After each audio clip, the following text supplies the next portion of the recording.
guys, it's Nicole and today I'm here to do one of those classic end of the year videos. I'm also going to do my favorites of 2017, but this year I'm going to skip on the worst reads of 2017 because one of my resolutions is to stop relying on the negativity.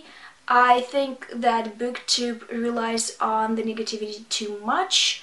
I am always shocked that one of my most watched videos are the ones where I shred books apart, and it's not something that I want to do per se.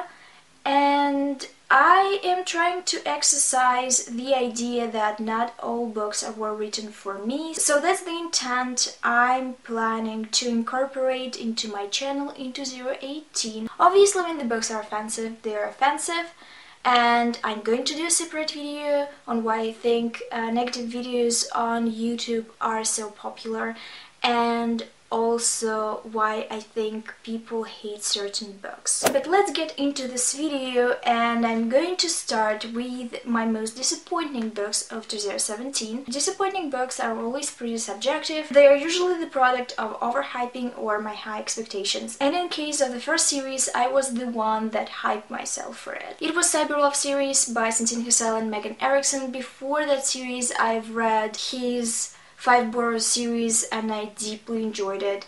So I expected Cyberlove series to be lit as well. I struggled to finish the first book, and then I picked up the second one because people told me that it's better, and it wasn't better. I thought the romance was rushed in the first one, the character development was rushed as well. I really wanted to like it, but I didn't feel the compulsion to read it. And with Santine herself romances, I've read Illegal Contact as well not so long ago. I usually want to read them as fast as possible because I'm very engaged, and this wasn't the case. Part of the problem was the fact that it turned out I don't enjoy army romances. I don't enjoy soldier characters, at least in contemporary settings. I'm going to continue with his other series though, because I do actually enjoy them. The next book was Our Dark Dude by Victoria Schwab, and I think it's on a lot of disappointing lists this year. I really loved the first book. I loved August, I loved Kate. They are two protagonists of this urban fantasy slash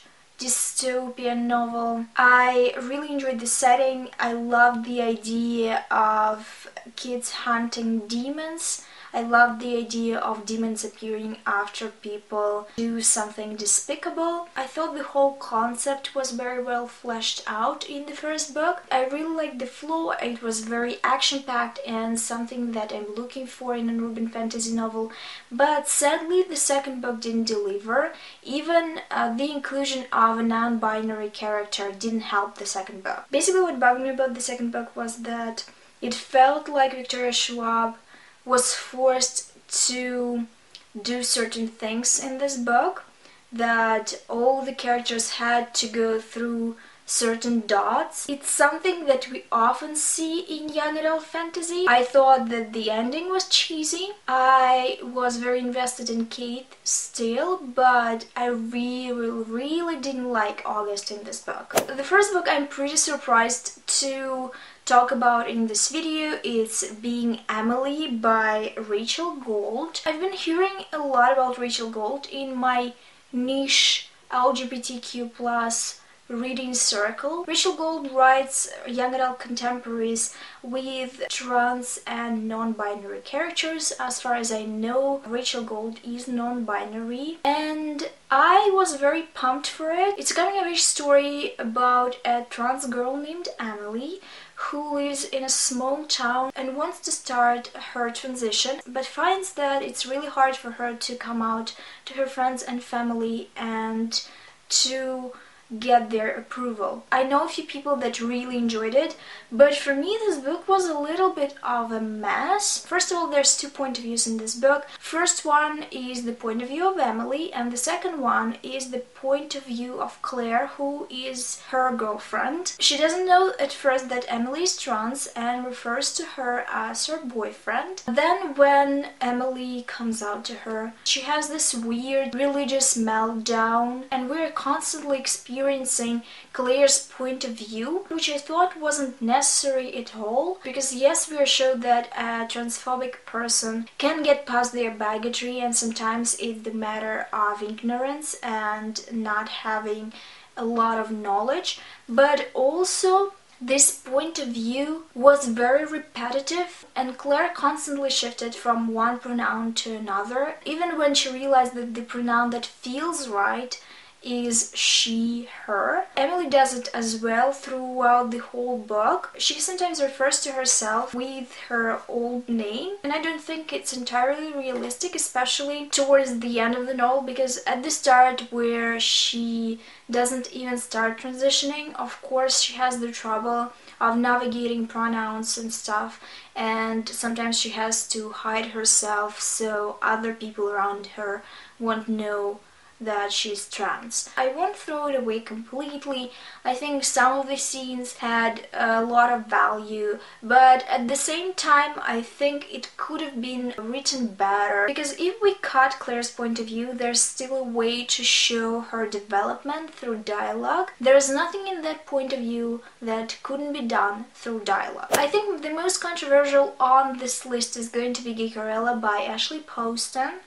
I know that a lot of people loved it and gave it 4 and 5 stars. It was one of their favorite books of the year, but I thought it's pretty basic. It's a Cinderella retelling in a contemporary setting that follows a girl who's obsessed with a sci-fi TV show she and her father constantly watched when he was alive. Now she's living with her stepmother and 2 stepsisters. You know how the Cinderella story goes, and she anxiously awaits the continuation of this old TV show in the form of a movie. She doesn't really like the guy that was cast as the lead of that movie, and she writes in her blog all the reasons why she doesn't like him, which blows up, and basically this story starts from there. I think the first 6 chapters of the book were very engaging and interesting, and I really loved the dynamic in the house. I also enjoyed the point of view of the guy who was the lead actor. He was struggling with the things that he has to do to save his career, all the restrictions that come into when you're being an actor. I really enjoyed this part as well. I think that it could have been a little bit deeper, because there was this interesting scene where on one of the talk shows a girl jumped him and kissed him on screen, which was sexual assault, and it wasn't delved into very deeply in my opinion. But that's besides the point, because you don't expect a lot of deepness from a fun contemporary rom-com, I think. My problem was that after 6 chapters I stopped being entertained with the story. It became very boring. All the things were falling into place too easily. I struggled to finish it. I skimmed certain chapters because I wasn't engaged at all, and I think part of it is that I didn't feel that there's going to be a very big obstacle to the relationship between the 2 protagonists. I actually finished the last 2 chapters of this book in 2018 technically, but since I read the majority of this book in 2017, I decided to include it in this video. Now moving on to the books that surprised me. I didn't have a lot of expectations for them, and they became my 4 and 5 star reads. The first book is Amberloo by Laurie Lennon Donnelly. This book was sent to me by Tor Publishing. It is a fantasy novel that is inspired by pre-Second World War Germany. Of course, it talks a lot about the politics and people who are obviously supposed to be in this novel Jewish, people who are into arts, performers, and also, of course, gay people. It has 2 main gay characters who have a romantic relationship in the book, and it is a big part of the story. Another character is a performer in a cabaret, so I suppose some people that don't really care about those topics or don't really care about Second World War or history in general won't find this book enjoyable. I think the world building was well done in this book. I think the story was very engaging. I really loved the characters. There was a lot of high stakes in this novel. I miss it actually in the genre because I encounter more and more often that I'm not afraid for the characters. In most fantasy books, I know that the author loves them and that they're not going to harm them too badly. And in this one I was at the edge of my seat because I didn't know that Lara Lena Donnelly won't do anything to those characters. The next one is one of those under the radar books. It's Yesterday by Felicia Yap. I especially love the concept. It's the same world as we live in, but people have troubles with short-term memory. Some of them remember only what happened a day ago, and some people remember what happened 2 days in a row. And I found that especially when it comes to crime novels, you can do a lot with this concept, and this book delivered because it not only discussed the crime itself and the difficulty of solving a crime when people don't remember what happened, but I also enjoyed the world building, how the novel was written, techniques Felicia Yap incorporated in her writing, and I also really loved that it went on a little bit deeper and talked how relationships between people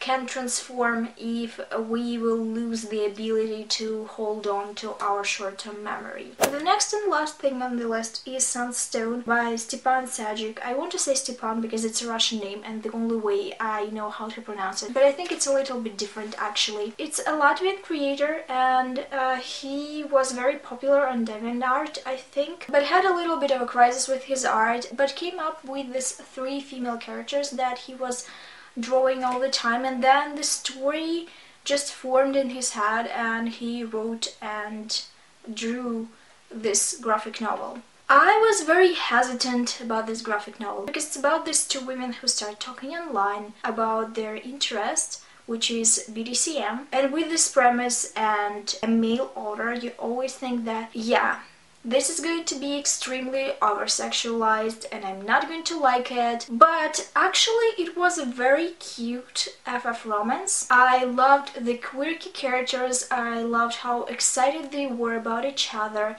I loved the development of their relationship. I only read the first volume, so I cannot say what's going to happen, but I have to admit that it's pretty graphic. I didn't think that there's going to be any action, but there is, so of course you can read it if you're an adult. There are some nudity and BDSM practices that are drawn very brazenly, so be aware of that. But also there's a lot of jokes in between and during those, and it's very realistic because even if we go into a certain roleplay, we're still the same people, we still maintain our personalities. I'm not sure what's going to happen in other volumes. I know that there's going to be a 3rd female character, so there's might be a possibility of a love triangle. I'm not going to freak out about it yet, I'm just going to enjoy it. That's all the things that I'm going to say in this video. All the links to my social media are going to be down below. Thank you for watching this video. Tell me in the comments about your